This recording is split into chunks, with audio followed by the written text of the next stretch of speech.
महिलांसाठी खास kitchen tips, स्वयंपाकघर सोपे आणि आरोग्यदायी कसे कराल? नमस्कार मित्रमैत्रिणींनो, तुमचे स्वागत आहे आमच्या आवडत्या चॅनल मराठी हेल्थ गुरुवर।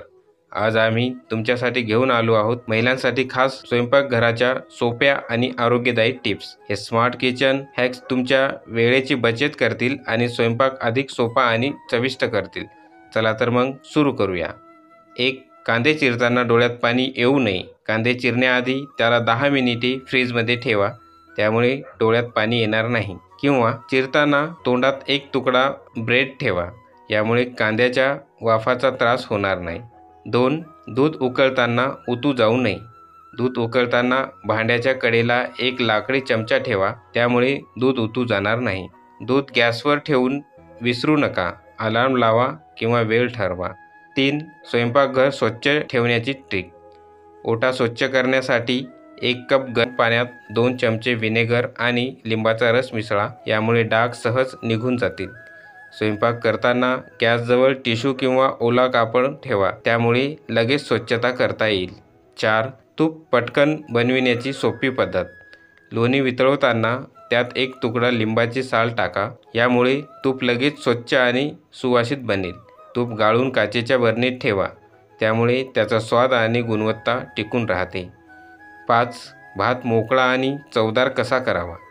भात शिजवताना त्यात 2 ते 3 थेंब लिंबाचा रस टाका, यामुळे तो चिकट होणार नाही। अधिक फुललेला आणि सुटा भात हवा असेल तर तांदूळ शिजवण्याआधी 30 मिनिटे पाण्यात भिजवा। 6. साखरेला मुंग्या लागू नये। साखरेच्या डब्यात 2-3 लवंगा किंवा बेदाणे ठेवा, त्यामुळे त्याला मुंग्या लागणार नाहीत। डबा नेहमी कोरड्या ठिकाणी ठेवा आणि दर आठवड्याला व्यवस्थित झाकण घट्ट बंद करा। 7. भाजी टिकविण्यासाठी सोपी ट्रिक। पालेभाज्या फ्रीजमध्ये ठेवताना ओल्या कापडात गुंडाळा, त्यामुळे त्या जास्त काळ ताज्या राहतील। कोथिंबिरीच्या बंडलाला प्लास्टिक भरणीत ठेवून झाकण उघडं ठेवा, त्यामुळे ते 10 ते 15 दिवस ताजे राहतील। 8. मसाले ताजे आणि सुगंधी कसे ठेवावेत। हळद, मिरची, गरम मसाला यांना ओलसरपणा लागू नये, म्हणून त्यात थोडेसे मीठ घाला। मसाले हवाबंद काचेच्या बरणीत ठेवा आणि दर 15 दिवसांनी त्यांना उन्हात ठेवा।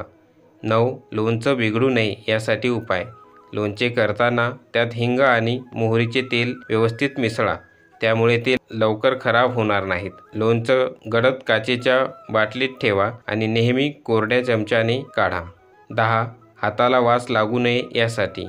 कांदा, लसूण चिरल्यानंतर हाताला वास लागू नये, म्हणून त्यावर स्टीलच्या भांड्याने चोळा आणि नंतर साबणाने धुवा, किंवा हात धुताना कोमट पाण्यात थोडासा लिंबाचा रस घाला। तर मैत्रिणींनो, ह्या किचन टिप्स तुम्हाला नक्की उपयुक्त ठरतील। तुमच्या आवडत्या टिप्स कमेंटमध्ये लिहा। हा व्हिडिओ आवडला असेल तर लाईक करा, शेअर करा आणि मराठी हेल्थ गुरुला सबस्क्राईब करायला विसरू नका। पुन्हा भेटूया अशाच उपयुक्त माहितीच्या व्हिडिओसह। धन्यवाद।